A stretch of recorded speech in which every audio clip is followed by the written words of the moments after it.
नमस्कार दोस्तों, मैं K Pandey, certified nutritionist and health coach. आज मैं एक इम्पॉर्टेंट पॉइंट पर डिस्कशन करूंगा कि जो है आईबीएस। कुछ लोग समझते हैं आईबीएस और कॉन्स्टिपेशन एक ही चीज है। नहीं, उसमें अंतर यह है कि कुछ लोग को क्या होता है कि आईबीएस की वजह से कॉन्स्टिपेशन होता है, कुछ को लूज मोशन होता है और कुछ को कभी कभी लूज मोशन हो जाता है और अक्सर कॉन्स्टिपेशन बना रहता है। इस तरीके की समस्याएं आईबीएस में आती हैं। तो इसमें सबसे अच्छा तरीका तो ये है कि आप फाइबर का इंटेक बढ़ाइए। फाइबर का इंटेक कैसे बढ़ाएंगे? आपको कम से कम 4 से 500 ग्राम फल और सब्जियों का इंटेक आपकी डाइट में करना पड़ेगा, है ना।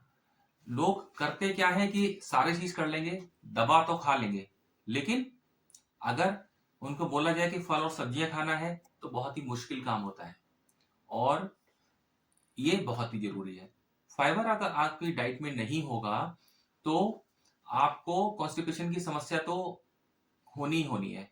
फाइबर दो तरीके के होते हैं, एक सॉल्युबल फाइबर होता है, एक इनसॉल्युबल फाइबर होता है ना। कुछ फलों में आपको दोनों तरीके के फाइबर मिल जाते हैं और नहीं तो इनसॉल्युबल फाइबर के लिए ये आप फ्रूट्स ले ही रहे हैं, इसके लिए आप ये सॉल्युबल फाइबर है, इसको आप ले सकते हैं। इसका बहुत ही अच्छे रिजल्ट है क्योंकि जब आप इसको लेते हैं तो इससे क्या होता है कि आपका जो स्टूल सॉफ्ट होता है, पानी को ये एब्जॉर्ब कर लेता है और आपका स्टूल सॉफ्ट होता है और इजीली पास होता है। तो कॉन्स्टिपेशन की समस्या इससे मोस्ट ऑफ द केसेस सही हो जाती है।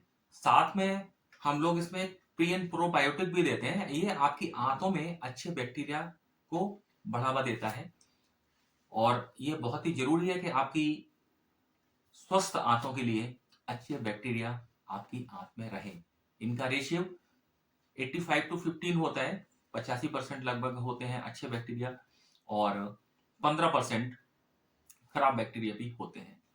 लेकिन जब हम लोग एंटीबायोटिक्स का यूज करते हैं तब ये बैक्टीरिया हमारी आंत में कम हो जाते हैं क्योंकि बैक्टीरिया को मारने के लिए एंटीबायोटिक का यूज किया जाता है। तो जब आप एंटीबायोटिक का यूज करेंगे तो उस एंटीबायोटिक को ये नहीं पता है कि ये अच्छा बैक्टीरिया है या खराब बैक्टीरिया है। वो एक तरफ से बैक्टीरिया को मारना शुरू करता है। लेकिन आजकल कुछ डॉक्टर्स को भी मैंने देखा है अपने कंसल्टेशन में, जब वो एंटीबायोटिक्स को लिखते हैं तो साथ में या बाद में कुछ प्री एंड प्रोबायोटिक्स को भी ऐड कर देते हैं। और मुझे लगता है कि सेल्फ मेडिकेशन तो करना ही नहीं चाहिए क्योंकि कुछ लोग क्या करते हैं, मालूम है एंटीबायोटिक जरा सा प्रॉब्लम हुई आपने चालू कर दिया। कोशिश करिए आप हेम्योपैथिक पर जाएं या आयुर्वेद में भी जा सकते हैं अगर कोई अच्छा डॉक्टर आपके संपर्क में है तो, है ना। तो इसके लिए हमको पूरी तरीके से आईबीएस को सही करने के लिए इसको फाइबर को और प्री एंड प्रोबायोटिक्स को कम से कम हम लोग 3 महीने कंटिन्यू जब देते हैं उसके बाद इनके वैसे रिजल्ट तो इसके विद इन वीक और 10 डेज में आ ही जाते हैं।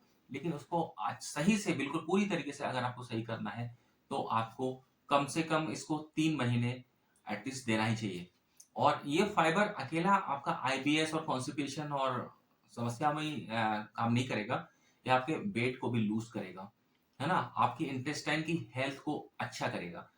पुरानी कहावत भी है, जैसे आप सभी को पता है कि सारी समस्याएं पेट से होती हैं। आयुर्वेद में बोला ही जाता है कि पेट सही तो सब सही और पेट खराब तो सारी चीजें खराब, है ना।